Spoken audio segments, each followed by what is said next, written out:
Jim?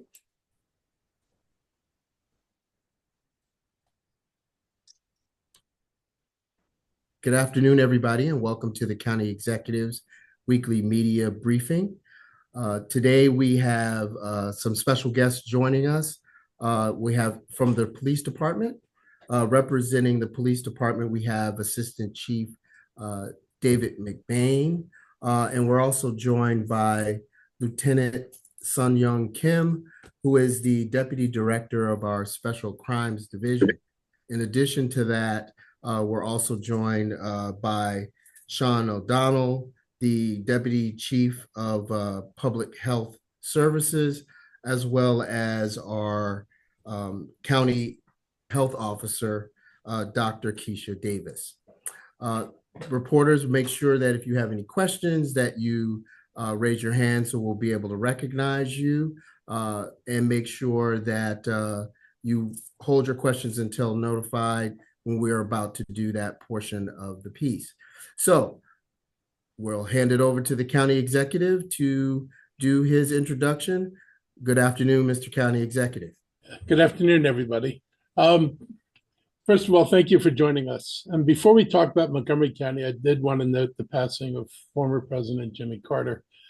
He certainly left an indelible mark on the world, and President Carter was kind of like the last of his kind. A liberal Democrat who saw that FDR's New Deal policies worked in rural areas as well as elsewhere. He was also our first eco-conscious president and ahead of his time in giving us and urging us to live sustainability and recognize the need to take care of the world that we share. But what stands out most about former President Carter is how he grew with time. His presidency was just the beginning of his legacy.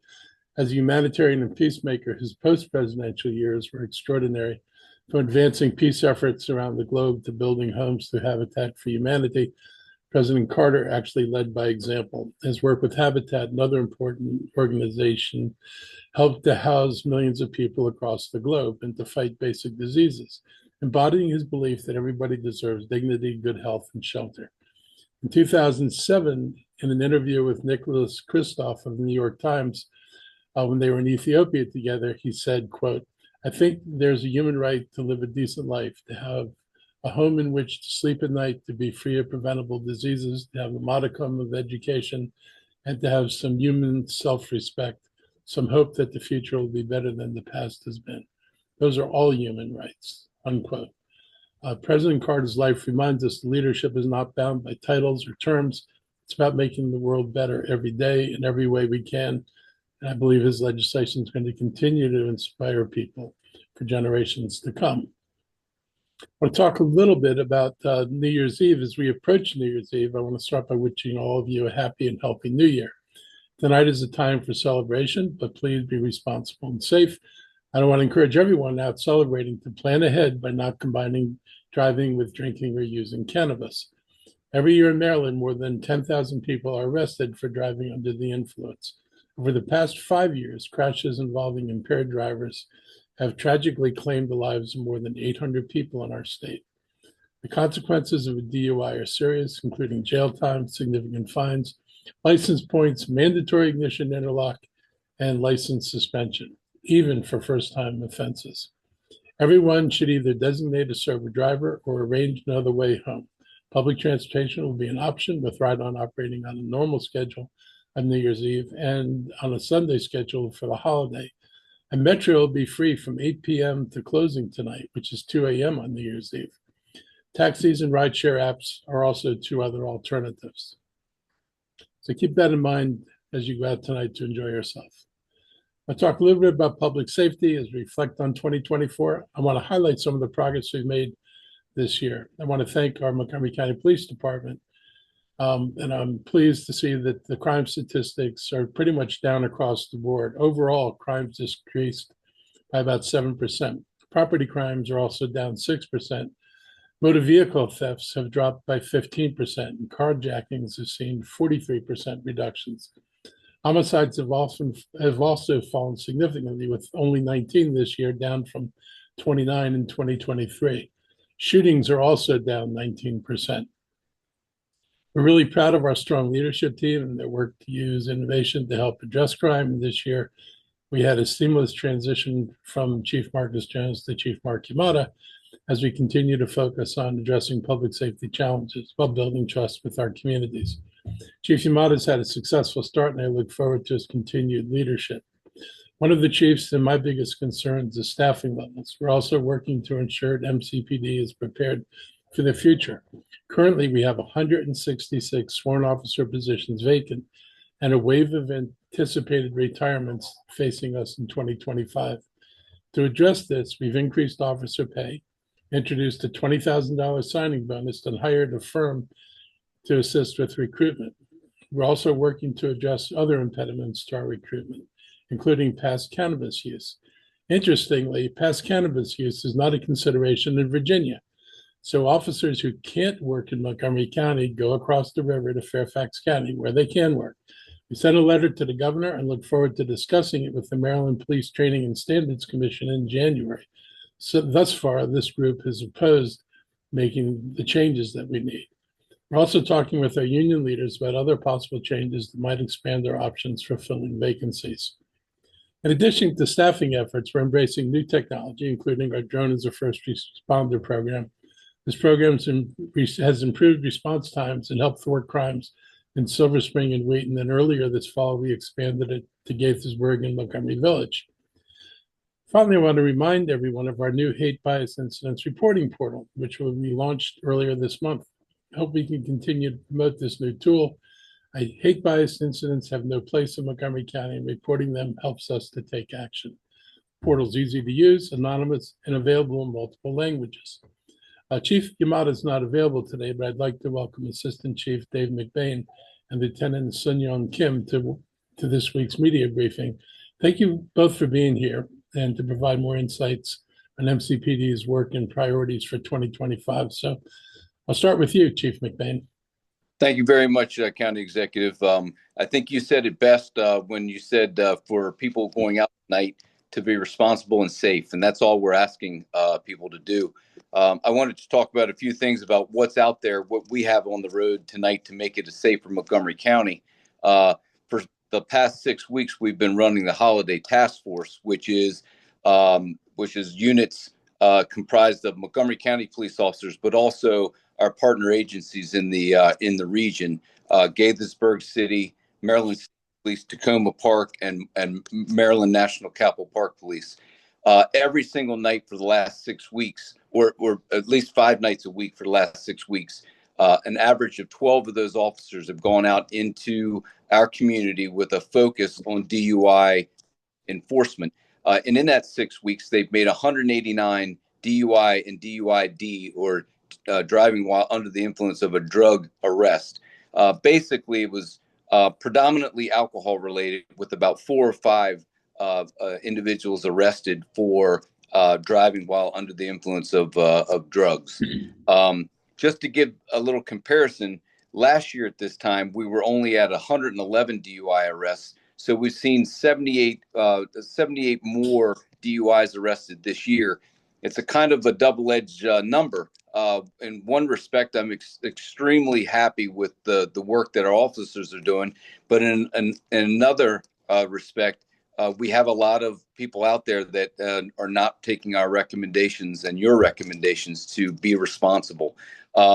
So tonight is going to be no different. We will be out there. The Holiday Task Force will be on the road working throughout the entire county with this emphasis on DUI.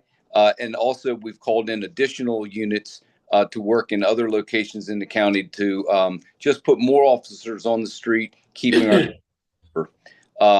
So, what we're saying is something we've said for many years: is when you're preparing for the night, don't prepare just to get to the location to have fun. Make sure that your preparations are for the return trip. And if you find yourself in a pinch and you need to get home and you can't operate a vehicle safely, remember that you have options like cabs and Uber, Lyft, and other programs like that. And this year, like many years in the past, the Washington Regional Alcohol Program, RAP, is sponsored and working with Lyft to provide a free ride home up to $15 for your ride home anywhere between the hours of 10 p.m. and 4 a.m. tonight. So if you find yourself in a position where you need a ride, you can use your app to go to the Lyft app and get a ride home. So be safe, have fun, but be smart. Thank you very much, sir. Thank you. I think I'll turn it over to Sun Young. Yep. Thank you, Mr. Elrich. I appreciate your invitation to have me here.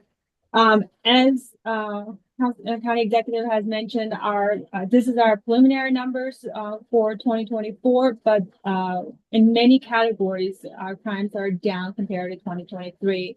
But in addition to that, I wanted to highlight some of the other statistics that's worthy of mentioning is that reference our homicide. We have so far in 2024, 84% closure rate. And that's for 2 years in a row, we have maintained an above 80% closure rate, which is well above the national average reported by DOJ. And that is thanks to our dedicated and well-trained, well-experienced detectives, as well as obviously the collaboration we have with the State's Attorney's Office, as well as our community. We get the tips, we get the information that is necessary for detectives to work diligently to solve these crimes. And they make it a top priority. As far as the carjacking, 43% down reduction compared to 2023 so far is a great number, but I also wanted to highlight the fact that that's the lowest number for the last 4 years. In 2021, we saw a 3-year trend of increasing in carjacking incidents, and this year is the first year we have seen a reduction.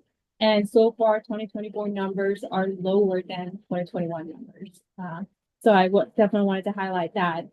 We saw, again, 2023 was the highest number that we've seen with auto theft, but we were able to do a lot of efforts, and those are down. These are all, again, dedicated to the proactive police officers out on the road, doing their jobs, as well as with the advancement of expanding our technology, especially with the license plate readers, as well as our auto crimes and enforcement detectives targeting repeat offenders of auto theft and carjacking crimes as well. So again, so far we're doing a great in 2024, and we hope that these trends will continue for 2025 as well. So thank you. Thank you, Assistant Chief McBain and Lieutenant Kim. Media, if you have any questions for our guest, now would be the time to raise your hand. And I see quickly we have a hand from Brad Bell. Hey there. First thing, bookkeeping. Can you authorize me to record so I can record this on my computer? Please click on the record tab. Still, no, won't let me. Okay. Okay, now we got it. Okay, got it. Thank you all. Mr. County Executive, what do you make of these numbers, right? I mean, I've been tracking the crime numbers across the region, and we're seeing these good declines with carjacking, with auto theft. You think it's pandemic related? Anything else? Just, what do you make of these numbers? The numbers are good, but I'm not a big fan of declaring victory. Numbers are still too high. 19 is still too many homicides. There's still too many carjackings. So we've got work to do, but I think, our folks have been doing, I think, a really good job. I think some of the enhancements that we have in place from the license plate readers to the more aggressive use of cameras in hotspot areas, along with the drones, at least they're sending a signal that we're not an easy mark, and that, the county's serious about protecting its citizens. And I do think that people will go to places where it's easier to do wrong things than pick on a place where it's going to be more difficult. And that's part of what our strategy has been, to be very clear and open about what we're doing to try to suppress this. And so I'm really pleased working with the department and with the council's support for the technology that we've been able to do that. I think there are probably some other economic factors. We have gotten, farther beyond COVID. People's lives may be coming back to them in a better sense than before.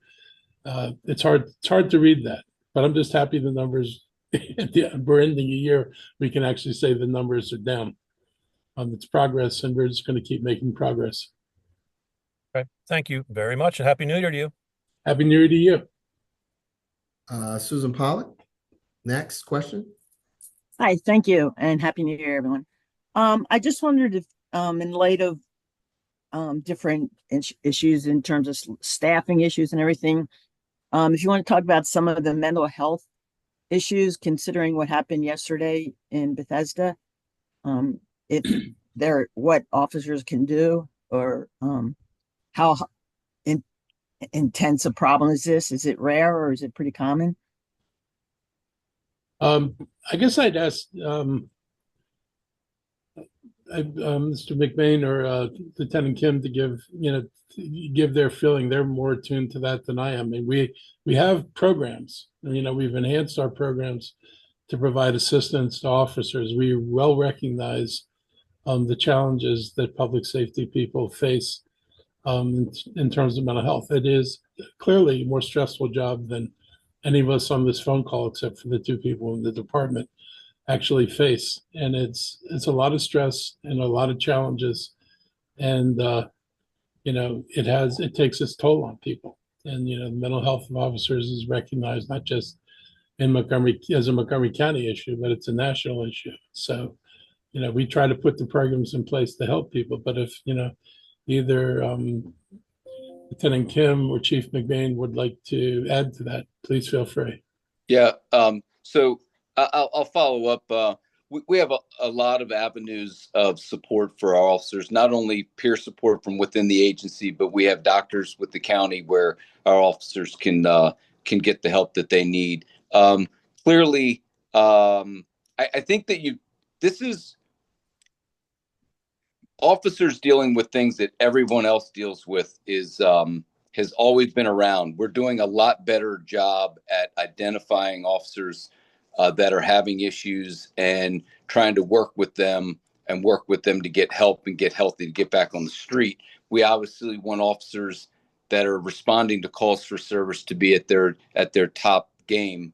And so we do a good job about identifying issues as they arise and providing support not only through the county OMS system, but also with training of our supervisors to identify when they see issues with officers. So we have a really good support system that we currently work with. Something to keep in mind, I think the county executive has said this before, in a lifetime, generally people see maybe one or two or very few traumatic incidents, where police officers in their career will see upwards of 800 to 900 traumatic incidents. So it's our job to make sure that as they kind of, continue on their career, that we monitor those interactions and make sure that they're in the right frame of mind and are healthy, not only physically, but mentally. Thank you. Mm-hmm. Lieutenant Kim, any closing words to that question? No, I think our Chief McBain said it perfectly. It is definitely a topic that is very true to our department, that we collaborate strongly with our FOP as well to ensure the safety and well-being of our officers. And the last several years, as Chief McBain mentioned, it is a topic that's been trained on and discussed with everybody for multiple years beyond what is quote unquote mandatory, just because of the dedication we have for everybody's welfare. Well, thank you both for joining today. Are there any other questions? I didn't see another hand. I didn't see any either. All right. Another question. It looks like another question from Brad. Well, just logistics. It did not allow me to record. So how quickly will your recording of this pop up so we can put it on the air? It's on YouTube now. We can also send you a file as well. Thank you. Mr. Sherwood. Happy New Year. Looks like we have a question from Tom Sherwood. Thank you very much. Hey, Tom. Happy New Year to everyone. Be safe again tonight. Yeah. my son's in the liquor business, and he brought me a nice bottle of rum from South America, so I'll be home safely. So, my future. Dark or light? It's dark. 2003. Over 90 proof? Under Yeah. 151? I didn't look at the proof, Mr. County Executive, but I'll check it out for you. What time should we be there, Tom? My door's locked. No, solitude. Mr. County Executive, thank you very much for what you were just talking about crime. You know, that's been a regional issue.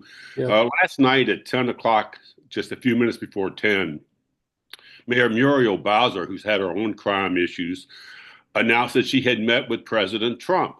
She didn't say where, but we believe it was in Mar-a-Lago. And she said they talked about all kinds of things. But in what she said, though, in her short announcement, she didn't mention crime. I'm just wondering, I doubt that you've asked for a meeting with President Trump, but what would you say to him if you had such a meeting? You know, I don't think the federal government plays the kind of role it should play in doing things that make societies more stable. You've got too many people without incomes or without adequate incomes. You've got schools that don't have the funds they need. And, you know, when schools don't function well, the kids that come out of those schools often don't function well. There are a lot of places where the federal government could play a role in strengthening communities and in strengthening the people who live in these communities. And it would be nice if he'd think about that. I mean, my concern is what we're going to see is a lot of corporate welfare, you know, a lot more money going to people who don't need a lot more money, and more stress on lower income households. You know, there's some of the stuff they've talked about with affordable housing indicates actually less investment in affordable housing. That's a good way to guarantee the instability of a community. I just wish he would take a broader look and focus on actually governing. Federal jobs? Federal jobs, and well, that's a whole other can of worms for us. I mean, if he does the things he's talked about, you know, getting rid of the education agency, you know, cutting departments, whole parts of departments that he doesn't like. A lot of Montgomery County residents work in those departments. That could lead to a lot of unemployment. It's not like these folks can go out and get another job in the same line of work. They've got mortgages that would be hard to support with that income. So it could cause real hardship for the county. And of course, you know, if our tax revenue is down, that's the thing about employing people, whether government workers or not. The money they spend gets recirculated through the economy. And before he goes butchering a bunch of jobs, he ought to think about what the effect on the economy, both local and nationally, is going to be, because it will not be good. Okay, well, thank you very much. And again, all good wishes. Happy New Year to everyone, except the other reporters on this broadcast. Have a good day. Thank you. Thank you. Tom, are you a reporter still? I am an analyst. I get to say what I think as opposed to what others think. Sorry. I like that about you. And you do. We do have a question from Adam Tuss, but Adam, before is your question regarding public safety? Because if you could wait, we'll finish out this piece and then we'll have you hold your question till then. I can wait. Thank you very much. All right. Okay, well, thank you for being on today, and look forward to talking to you again soon. Other things happening in the world. This Friday, the 119th Congress is going to be sworn in. I wanted to take a moment to recognize the contributions and changes ahead. We thank Senator Ben Cardin for his decades of public service and welcome Senator-elect Angela Ossobrooks, whose historic election is a milestone in Maryland. I also want to welcome April McLean Delaney as a new Congress member joining the county's congressional delegation. And I, just make a side comment. I mean, one of the nice things about Maryland is we can elect people of color and women to the highest offices in this state.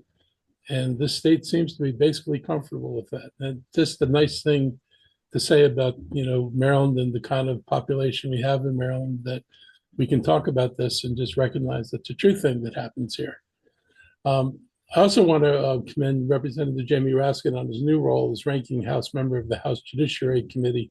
His leadership will be crucial, ensuring the income administration adheres to the laws and constitution of this nation. And with the Republicans now leading the House and the Senate, we must prepare for the challenges this shift may bring, from potential impacts on federal funding to policies critical to Montgomery County, like addressing climate change and promoting equity. We're also concerned about the threats made about mass deportation, which would have devastating effects on families, businesses, and on the community at large. As always, we'll continue advocating for our residents and our shared values. As we wrap up, I want to remind people who've made New Year's resolutions to get in better shape. Our county's recreation centers are now offering free gym access for the third year in a row. This has been a change we brought about 3 years ago, and I'm really proud that this will be the third year in which our rec centers, our gyms are open to the public. And I hope people take advantage of it. At times I've been up to Wheaton and I see a lot of people in the gym. That's a good thing. My own personal resolution is to try to fit more exercise into my weekly routines. That's not always an easy thing to do, but it's something that I have to do probably like everybody else has to do. So that's a project I'm going to start on. If residents want to incorporate sustainable habits into your daily routines, the Department of Environmental Protection has great waste management tips, including new composting options at county's farmer markets. And those who normally rely on their own vehicles for transportation can also make a climate-friendly choice and use our Ride On Trip Planner app to take public transit. In the coming year, we look forward to helping all of us live our better lives. So I just want to thank everybody for joining me today. I hope you have a great New Year's. I hope the holiday's been good to you. And I'll now turn it over to our HHS team for any updates before we get to your questions. Sean, I guess it's yours. Okay, thank you, Mr. County Executive. Just a really brief update on our respiratory diseases. We are seeing still some high levels of hospitalizations for our really, really young ones who might have RSV. Otherwise, we're starting to see outpatient visits go up for influenza, which is not unexpected at this time of year. I just wanted to share a little perspective too. I just got numbers this morning from the state. Our COVID hospitalizations across the state have gone from 69 2 weeks ago to 147 this week. So again, not unexpected that we see those illnesses go up. I want to share though, I said 147 COVID hospitalizations this year. This time last year in the state, there were 452. In 2022, there were 783. So we've really, really come down with those serious COVID illnesses. In Montgomery County, we're at 16 COVID hospitalizations. Last year, we were at 72. And in 2022, we were at 176. So again, we'd like to see these numbers continue to come down, and we really appreciate everything people have been doing to try to protect themselves and their family and friends as we go through the holidays. So thank you very much. Thank you, Sean. It's good to see COVID where it is.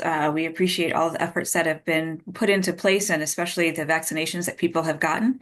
I do want to add just a brief reminder and appreciate Assistant Chief McBain being on to talk about making a plan for safe driving, so avoiding drunk driving. And I do want to just put out a little public service reminder about the effects of alcohol. We all know about alcohol intoxication and the risks that associated with that in terms of drunk driving. I also want to remind folks about alcohol poisoning, which is consuming a large amount of alcohol in a brief period of time, which can result in seizures, vomiting, slow breathing, and even loss of consciousness. This is a serious medical emergency. You don't want to allow a friend to just sleep it off. If you think they might be having alcohol poisoning, you want to call 911, get them to a medical facility. And so watch out for that. Nobody should be experiencing alcohol poisoning, even on New Year's Eve. So as was mentioned earlier, make a plan to get there, make a safe plan to get home, take advantage of safe rides. We hope everybody has a healthy and safe 2025. Turn it back to you, Mr. County Executive. All right. All right. I guess hand it over to Barry for questions. Yeah. Do we have any questions from the media? Adam, your turn now. Excellent. Thank you. Mr. County Executive, I just wonder if you could comment on this report about the Purple Line cost ballooning. Sorry if you've already addressed it. I came in kind of late. No, Specifically, the Bethesda station, where it looks like, projections have gone from $2 million for a station platform to $50 million, just exorbitant, cost getting kind of doubled and tripled here. Yeah, it's more than a little bit aggravating. I mean, we're pulled into this project and we get, working with Metro, we're told this thing's going to cost us $2 million. And, it's another 50 on top of whatever else it was. There have been more mistakes made. And this all goes back to the previous governor. This is his doing. It's one of the most mismanaged projects ever. He left the state completely vulnerable to his first partner, because instead of having a contract where you would settle things by binding arbitration, he had a contract where if the other partner was unhappy, they could walk away from it. Walking away from a giant construction problem means that the company that started it is no longer liable, and the company that takes it on has to assume liability, make sure everything fits in, and it makes everything cost more than you thought it should cost. And this will probably wind up being the most expensive per mile light rail project in the world. When we used to talk about light rail projects, it's a fraction of what they're talking about here. And it's just really disturbing. It's going to be very expensive. And I still question some of the decisions they made in construction that'll make it more difficult for everybody else to navigate the roads than it should be. And it looks like, we're still, what is it? This is going to be 25, so probably about 3 years out from its operation. It's been way too long and way too much money. And is it county taxpayers who are going to have to make up the difference? Of course. I mean, because Metro's not going to pay for that second entrance, and so we're going to have to pay for the premium price for the second entrance. I even questioned whether it was needed, since you only have to walk a couple of blocks to get into the main entrance to Metro. This is just a little thing that was added to the project. I will say, if this were in Virginia, entrances like this would be paid for by the surrounding development community. It would not be shoved on county taxpayers, but this one is going to be shoved on county taxpayers.